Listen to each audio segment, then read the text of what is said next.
So please now join me welcoming Paul Farrow for our next keynote. I think he's already here. Yes, he is. Paul Farrow from Microsoft is now giving us a keynote on next generation advertising. Paul, the floor is yours. Happy that you're here. We can't hear you. Not yet. There we go. Now yeah, there we go. Thank you. Thank you for inviting me. I'm very happy to be here. Thank you to Bitkom. Today I'm going to talk about next generation advertising.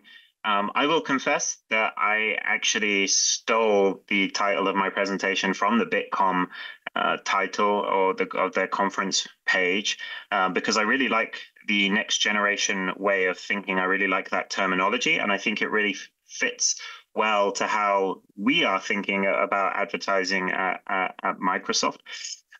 We tend to use other terms generally when we're talking about the work we're doing, like privacy first and so on. And I think some of these terms have become a bit loaded because I think that they tend to emphasize the focus on privacy, and rightly so. It's a fundamental human right, as we say at Microsoft. But I think that term maybe misses some of the other parts of the equation that we have to balance when thinking about the future of advertising as we go forward. So I want to talk about a few of those things today. So who am I? First of all, I'm Dr. Paul Farrow. I did a PhD not in advertising or privacy, but rather in neuroscience or in biology. So I have some understanding of delicately balanced ecosystems, shall we say, and advertising is certainly one of those. I started my journey in advertising at a company called AppNexus. That was, for those who are unaware of that company, that was a company that very much positioned itself as a competitor to Google on all of its advertising fronts, but independent and far smaller.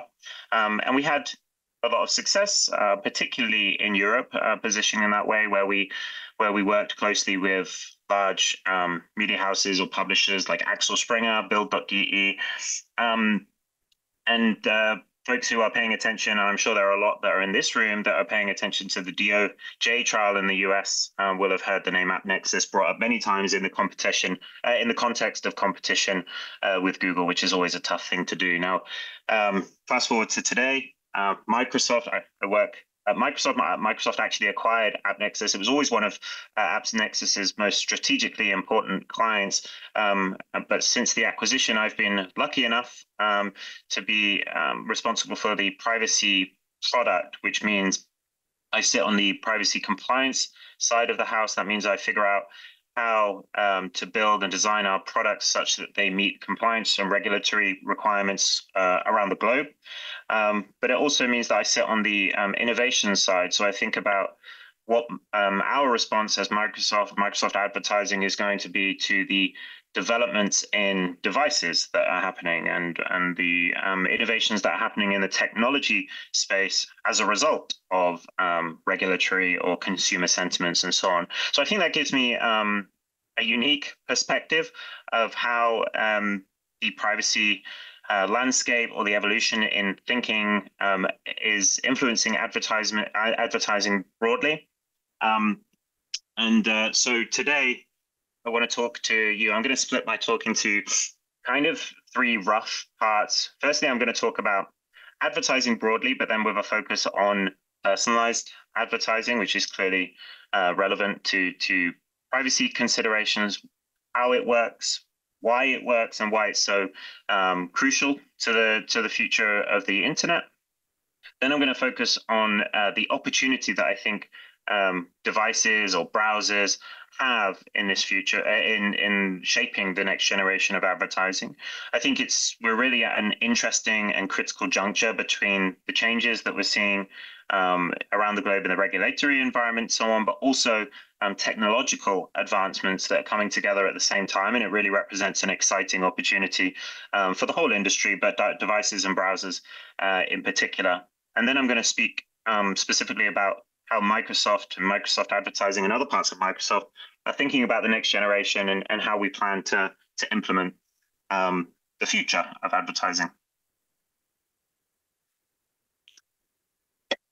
So I'll set with grounding us in what I think should be fairly uncontroversial statement at this point, but which is that advertising powers the free and open internet. You'll hear me refer to the free and open internet a lot during this talk.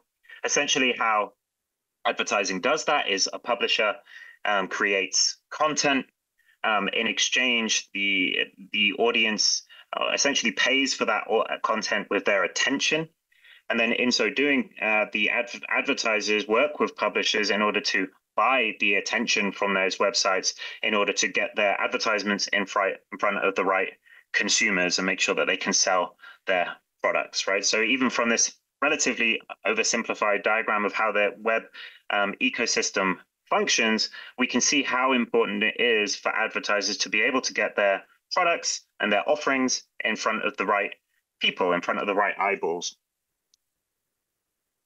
Which just brings us to personalized advertising. Now, personalized advertising is a extremely prevalent, I would say, form of advertising that has really, really grown exponentially or extremely in the past decades.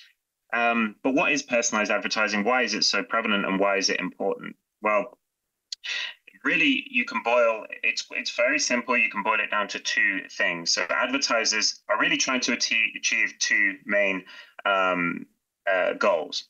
One is that they want to reach the right audience. So if you go to the trouble of making a product or offering, then you want to make sure that you're able to advertise that to the right people, to get that product in front of the right eyeballs. And then secondly, and perhaps even more importantly or more crucially, you want to be able to measure the return on the investment that you've made into advertisements, so the ROI there. So it's often the old adage goes that half of advertising budgets are wasted. We just don't know which half. Digital advertising actually represents a unique value proposition, and that it is actually technologically possible to understand which of your advertising budgets are wasted and which is not wasted. And that's what makes digital advertising incredibly attractive, particularly when it comes to personalized advertising. But in order to do that, users or devices, more strictly speaking, are added to so-called segments, and then actions across websites are recorded. So that in doing those two things, we enable the use cases or the goals which are outlined above. And this allows ad tech companies like Microsoft Advertising or Google or others to be able to optimize their campaigns more effectively, so they can bid up or down on ad slots on publisher websites more effectively, or understanding the value of those web slots, which ultimately leads to an increase in performance of campaigns. So advertisers end up getting more bang for their buck. And this is why you see personalized advertising has grown so rapidly in the decades that have preceded.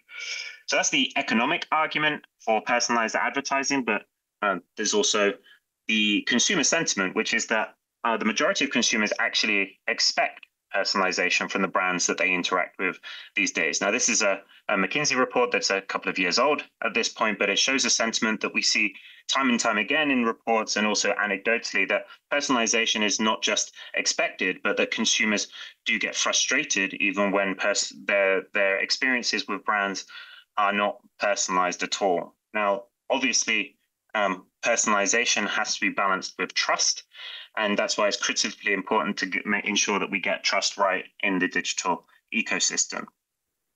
Now, the problem, or one of the problems, or one of the challenges with personalized advertising that we've seen borne out in the past 5 years or so, is that personalized advertising is still very much to this day based on so-called legacy technologies, e.g. cookies, for example, cookies. I'll focus a lot on cookies. I could equally talk about device IDs or other identifiers that are used to enable personalized advertising. But problem is that these all of ad tech is still essentially based on these technologies. Now, I'll start with the kind of positives of these technologies. What they do, cookies in their essence, they do allow advertisers to reach their outcomes. So they allow for advertisers to group users into particular audiences, and also to measure the effectiveness of campaigns that they put onto so-called demand-side platforms. And they do that by setting unique identifiers, as you see here, This is actually a user ID I pulled out from my browser this morning. User IDs are set, and then in so doing, they're stored in user browsers, and then ad tech companies are able to add users to interests as they traverse the web and so on. Furthermore, you're able to, when a user sees an advertisement, by linking a user ID at the as the advertisement is displayed, and then seeing where the user goes from there on in, you're able to measure the effectiveness of the campaign because you're able to see what the action does, right? So the problem obviously becomes in the complexity of this system, right? So again, this is another screenshot I took from my browser this morning, which shows the sheer number of cookies that are on my system in my Edge browser. And not all of these cookies would have been advertising cookies. So some of these would have been essential cookies that are required for just basic usage of websites. But I think it still illustrates the point that we have an incredibly complicated ecosystem built up around the usage of a fairly innocuous and trivial kind of technology. So the cookie has some pros and cons. I think the pros, cons probably outweigh the pros at this point. The pros are that it's incredibly simple for companies that are trying to attain certain outcomes to be able to obtain those outcomes. But the cons are numerous, and they've been borne out in some of the things we're going to talk about in future slides, and some of the things we're seeing in terms of regulation, and also the way the privacy landscape and even user sentiment has just evolved over time. I would group them into three major cons, and probably more, but one is that it's incredibly simple to track users across different domains, across the sites. It's really trivial to be able to do that as long as you have technology on the different pages that people are visiting. It's incredibly hard to establish transparency in a system like this, where everything's based on user identifiers and a plethora of cookies stored in your browser across different sites. It's very hard to actually establish how your data is being processed and why in any kind of digestible manner. And the third is that it's very difficult to manage and delete those cookies. So control becomes a real issue. Now, it's very easy, for example, to block all of your cookies or to remove your user identifiers or to allow things. So you have that binary kind of control, but any kind of fine-grained control over the usage of your data becomes incredibly complicated in an ecosystem like this.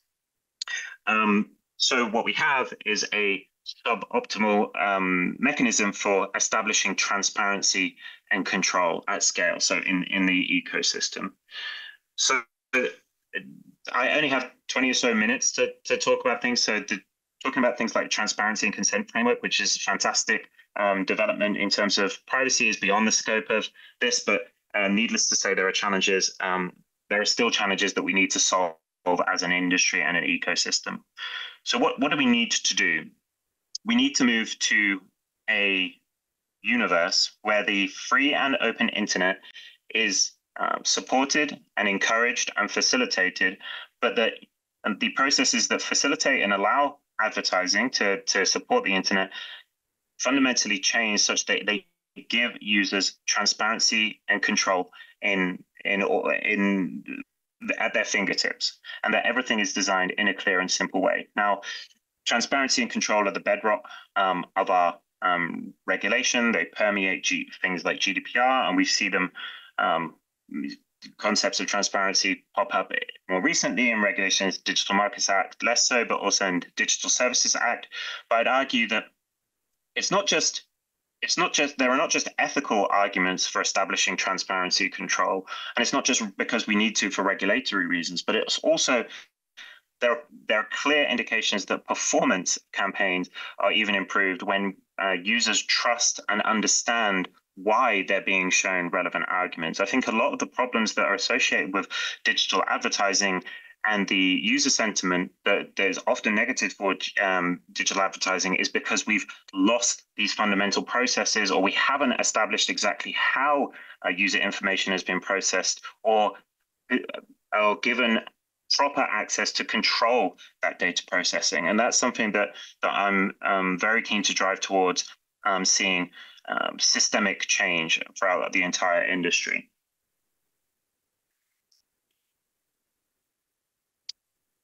And I would argue that devices or browsers are in a particularly good position to be able to enact that sort of change, right? So the browser, for example, is literally the agent of the user. The browser and the device are the agent of the user agent. And in being so, it is incumbent upon the browsers to make changes or to be able to act for the benefit or on behalf of the user. And that starts, of course, with ensuring that the user's data is protected and that they have the appropriate controls in order to exercise their data subjects rights.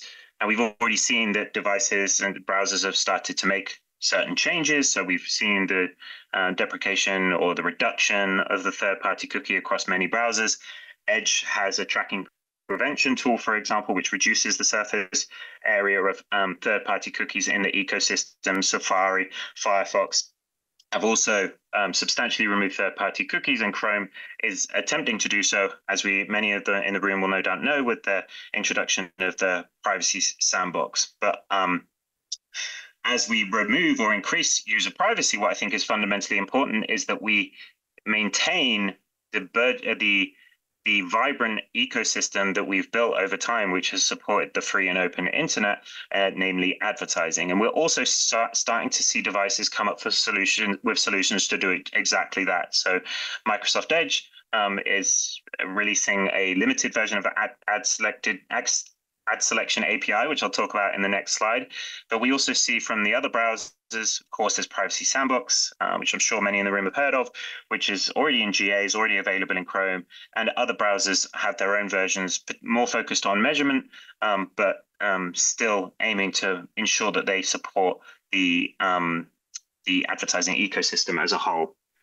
But as we roll out these changes to our devices and our browsers, we have to make sure that we do so in a way that maintains competition and maintains the open and free internet. So if we focus entirely on privacy without thinking about the effect that we can have on the ecosystem, then we can lead to drastic changes in the ecosystem, which may be detrimental to the internet as a whole. And that's why we have to be really careful.